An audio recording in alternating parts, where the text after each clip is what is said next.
بسم اللہ الرحمن الرحیم۔ السلام علیکم۔ مچھلی کے منہ میں زبان کیوں نہیں ہوتی؟ ناظرین، مچھلی پانی میں کیوں رہتی ہے؟ مچھلی ذبح نہیں کی جاتی، پھر یہ حلال کیسے ہوتی ہے؟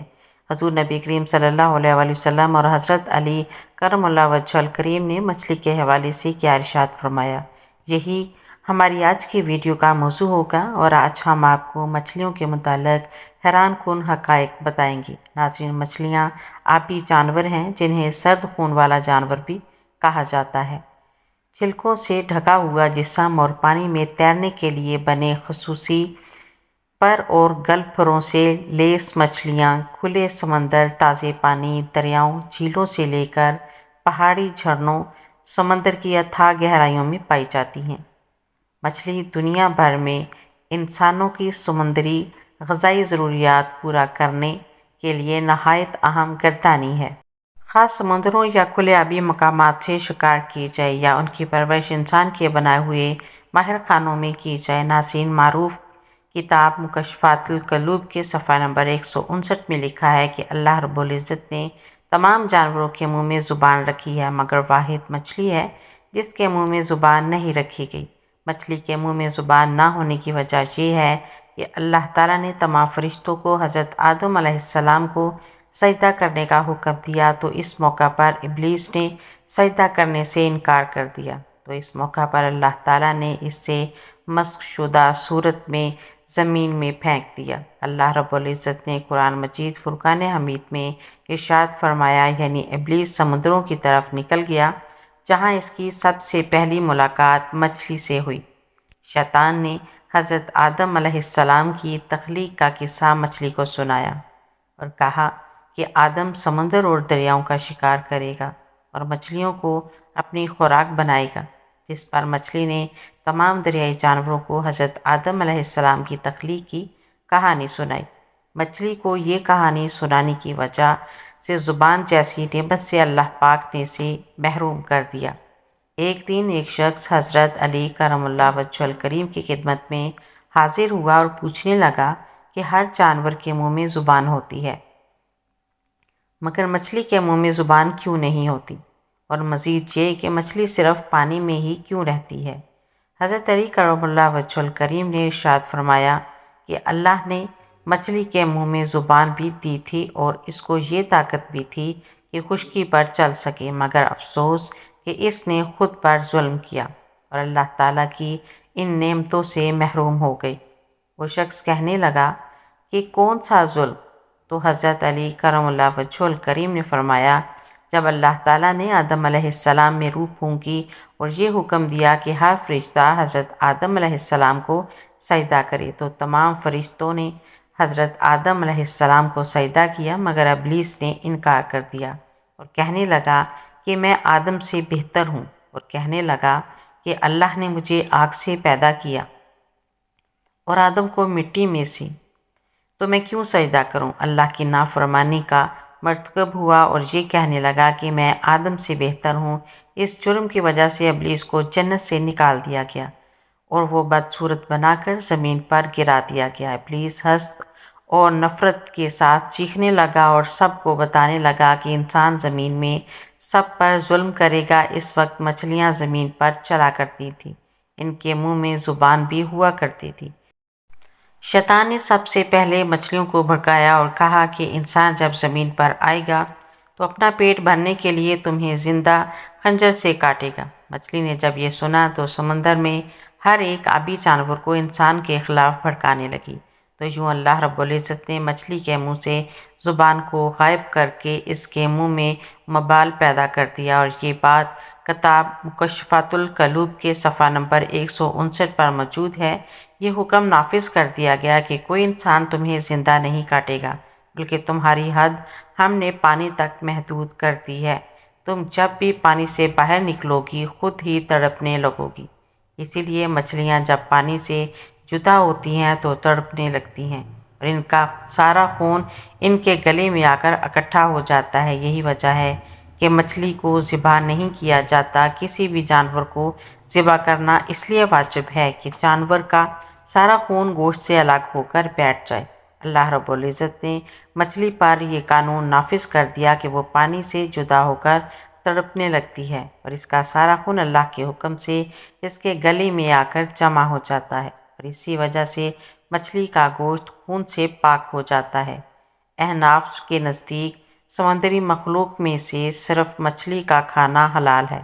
مچھلی کے علاوہ کسی اور سمندری جانور کا کھانا جائز نہیں ہے۔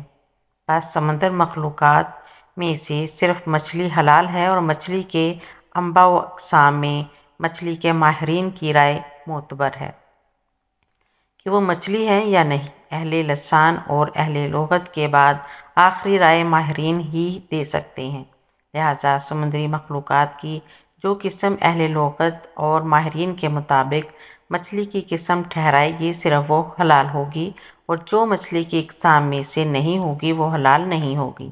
لہٰذا یہ سوال بنتا ہی نہیں کہ مچھلی کی کون سی قسم حرام ہے۔ بہرحال اگر ماہرین کہیں کہ یہ مچھلی ہے تو وہ حلال ہے۔ بعض اوقات سمندر میں سانپ بھی موجود ہوتے ہیں جنہیں کچھ ماہرین مچھلی کہتے ہیں اور کچھ سانپ کہتے ہیں۔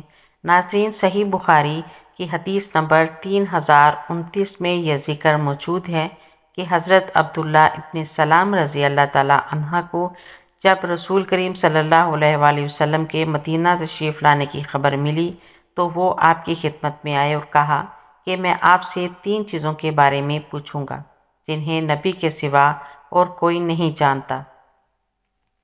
قیامت کی سب سے پہلی نشانی کیا ہے، اور وہ کون سا کھانا ہے جو سب سے پہلے جنتی کو کھانے کے لیے دیا جائے گا، اور کس چیز کی وجہ سے بچہ اپنے باپ کے مشابہ ہوتا ہے۔ آپ صلی اللہ علیہ وآلہ وسلم نے فرمایا کہ جبرائیل نے ابھی ابھی مجھے آ کر اس کی خبر دی ہے۔ اس پر حضرت عبداللہ رضی اللہ عنہ نے کہا کہ ملائکہ میں تو یہی یہودیوں کے دشمن ہیں۔ حضرت صلی اللہ علیہ وآلہ وسلم نے فرمایا قیامت کی سب سے پہلی علامت ایک آگ کی صورت میں ظاہر ہوگی جو لوگوں کو مشرق سے مغرب کی طرف ہانک کر لے جائے گی، اور سب سے پہلا کھانا جو اہل جنت کی دعوت کے لیے پیش کیا جائے گا وہ مچھلی کی کلیجی کے اوپر جو ٹکڑا لٹکا رہتا ہے وہ ہوگا۔ اور بچے کی مشابہت کا جہاں تک تعلق ہے تو جب مرد عورت کے قریب جاتا ہے اس وقت اگر مرد کا اخراج پہل کر جاتا ہے تو بچہ اسی کی شکل و صورت پر ہوتا ہے، اور اگر عورت کا پہل کر جائے تو بچہ عورت کی شکل و صورت پر ہوتا ہے۔ یہ سن کر حضرت عبداللہ ابن سلام رضی اللہ تعالیٰ عنہ بول اٹھی کہ میں گواہی دیتا ہوں کہ آپ اللہ کے رسول ہیں۔ ناظرین، دین اسلام کے حوالے سے مچھلی انتہائی اہم جانور ہے جس کا اسلام کے کئی واقعات میں ذکر موجود ہے، جس طرح حضرت موسیٰ علیہ السلام اور حضرت خضر علیہ السلام کے واقعات میں بھی مچھلی کا ذکر ملتا ہے۔ اسی طرح سے حضرت سلیمان علیہ السلام کے حوالے سے بھی مچھلی کے واقعات موجود ہیں۔ اسی طرح نبی کریم صلی اللہ علیہ وآلہ وسلم کی مبارک احادیث میں بھی مچھلی کا ذکر موجود ہے۔ حضرت سلیمان علیہ السلام اللہ تعالیٰ کے برگزیدہ نبی تھے۔ ایک مرتبہ جب حضرت سلیمان علیہ السلام نے اللہ تعالیٰ سے دعا مانگی کہ اے میرے پروردگار، میری مغفرت فرما اور مجھے ایسی بادشاہت عطا فرما جو میرے بعد کسی کو بھی میسر نہ ہو، بے شک تو بڑا عطا فرمانے والا ہے۔ اللہ تعالیٰ نے آپ کی دعا کو قبول فرمایا اور ایک عظیم و شان بادشاہت عطا فرمائی، اور جنات، ہوا، چرند پرند کو آپ کا فرما بردار بنا دیا۔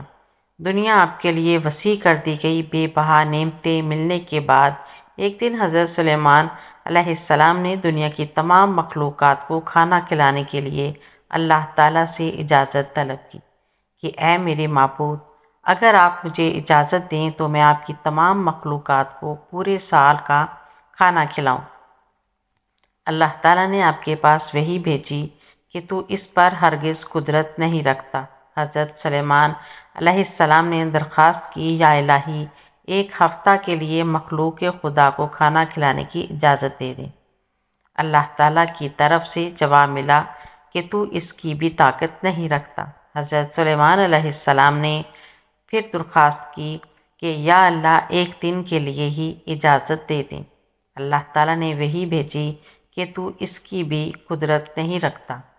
لیکن اللہ نے آپ کو مخلوق خدا کی ایک دن کی ضیافت کی اجازت فرما دی۔ اجازت ملتے ہی حضرت سلیمان علیہ السلام نے تمام جنات اور انسانوں کو حکم دیا کہ وہ تمام مخلوقات کی ضیافت کے لیے حلال جانور جمع کریں۔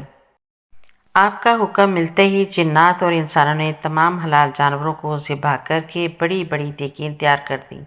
اللہ کے نبی کی طرف سے مخلوق خدا کے لیے یہ اتنی بڑی ضیافت تھی کہ جس کا تصور کرنا بھی مشکل ہے۔ جنات نے پکے ہوئے کھانوں کو جب بڑے بڑے جنگلوں میں پھیلایا تو ان کی لمبائی اور چوڑائی 1 مہینہ کی مسافت کے برابر بن گئی۔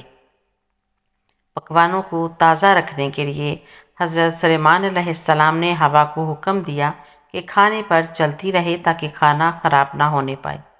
جب کھانا کھانے کا وقت آیا تو اللہ تعالیٰ نے حضرت سلیمان علیہ السلام پر وحی بھیجی، اے سلیمان، تو مخلوقات میں سے کس سے دعوت شروع کرے گا؟ حضرت سلیمان علیہ السلام نے فرمایا کہ میں سمندر کے جانوروں سے شروع کروں گا۔ اللہ تعالیٰ نے بحر محیط بڑے سمندر کی ایک مچھلی کو حکم دیا کہ سلیمان علیہ السلام کی ضیافت میں سے کھائے۔ مچھلی نے سمندر کے پانی میں سے سر باہر نکالا اور کہا، اے سلیمان علیہ السلام، میں نے سنا ہے کہ آپ نے ضیافت کا دروازہ کھول دیا ہے اور آج میری ضیافت آپ کریں۔ حضرت سلیمان علیہ السلام نے فرمایا، ایسا ہی ہے، اور اب تو کھانا شروع کر۔ یہ سن کر مچھلی آگے بڑھی اور دسترخوان کے ایک سرے سے کھانا شروع کیا۔ مچھلی نے ایک ہی ساتھ میں مہینوں مسافت تک پھیلا ہوا کھانا کھا لیا، لیکن اس کا پیٹ مکمل طور پر بھر نہ سکا۔ اس نے آواز لگائی، اے سلیمان علیہ السلام، مجھے کھانا کھلاؤ تاکہ میری بھوک ختم ہو سکے۔ یہ منظر دیکھ کر حضرت سلیمان علیہ السلام نے حیرانگی سے فرمایا، تو سب کچھ کھا گئی اور ابھی بھی تیرا پیٹ نہیں بھرا؟ یہ سن کر مچھلی بولی، کیا مہمان کے لیے میزبان کا ایسا جواب ہوتا ہے؟ اے سلیمان علیہ السلام، خوب جان لیں کہ جتنا کھانا آپ نے پکوایا ہے اتنا میرا اللہ مجھے دن میں 3 مرتبہ دیتا ہے، جبکہ آج آپ کی ضیافت میرے روزمرہ کھانے میں کمی کی وجہ بن گئی ہے۔ یہ سن کر حضرت سلیمان علیہ السلام بارگاہ الہی میں سجدہ ریز ہو گئے اور کہنے لگے، پاک ہے وہ ذات جو مخلوقات کی روزیوں کے ساتھ کفالت کرنے والی ہے کہ جہاں سے مخلوق جانتی بھی نہیں کہ آتا کہاں سے ہے۔ حضرت سلیمان علیہ السلام کے اس واقعہ سے یہ پتہ چلتا ہے کہ دنیا بھر کے انسانوں سمیت پائی جانے والی تمام مخلوقات، خواہ وہ ایک ننھی سی چونٹی ہو یا سمندر کی ویو وہیکل وہیل مچھلی، سب کا رازق اللہ تعالیٰ ہی ہے، اور پتھر میں چھپے کیڑوں کو کس طرح اور کیسے رزق عطا کرتا ہے، یہ اسی کی حکمت و طاقت ہے۔ اللہ کے تمام مخلوق بھوکی اٹھتی ضرور ہے، لیکن میرا رب کسی کو بھوکا سونے نہیں دیتا۔ سبحان اللہ۔ کالم لکھتے وقت کوئی غلطی ہو گئی ہو تو اللہ سے معافی کی طلبگار ہوں۔ اللہ تعالیٰ ہمیں دین کی مکمل سمجھ نصیب فرمائے، آمین یا رب العالمین۔ ہمیں ایمان کی دولت سے مالا مال کرے، آمین۔ میری ایسی مزید ویڈیو دیکھنے کے لیے میرے چینل کو سبسکرائب کریں، ویڈیو کو لائک اور شیئر کریں۔ اللہ حافظ۔